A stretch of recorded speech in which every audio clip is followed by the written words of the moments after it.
Alors oui, forcément, Thomas, cette fameuse mobilisation du 10 septembre dont on va parler dans quelques instants, fait la une de la presse ce matin. Oui, bloquons tout le 10 septembre, un mouvement initialement né sur les réseaux sociaux, mais dont les politiques se sont rapidement emparés, il faut le dire.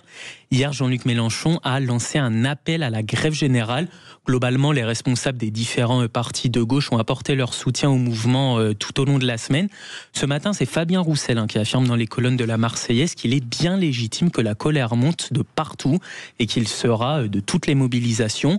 Pour le moment, on s'interroge surtout sur la forme que prendra ce mouvement. Dans ses pages, le Courrier Picard, par exemple, donne la parole à des gilets jaunes de la première heure qui appellent à se mobiliser. La situation est pire qu'en 2018, affirme-t-il.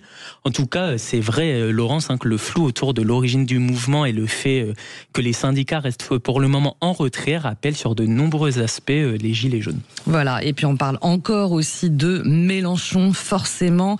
Et ce matin, Libération qui explique pourquoi le journal a décidé de ne plus couvrir justement ces fameuses universités d'été, ces amphis d'été. Ouais, le journal parle sur sa une d'un indigne tri sélectif des journalistes. Pour rappel, les Insoumis ont refusé d'accréditer à leur journée d'été le journaliste du Monde Olivier Perroux, auteur du livre enquête La Meute, dans lequel il dénonce justement les méthodes du parti.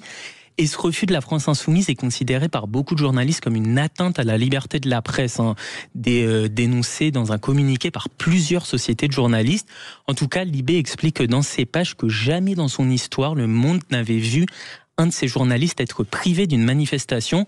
C'est donc pour ça que les journalistes de Libération ont décidé de quitter l'événement en signe de protestation et en soutien pour leurs confrères, précise-t-il, avant d'ajouter en guise de conclusion: un parti qui se prétend de gauche ne peut pas user des mêmes méthodes que le Front National en son temps, sans une réaction forte de notre part.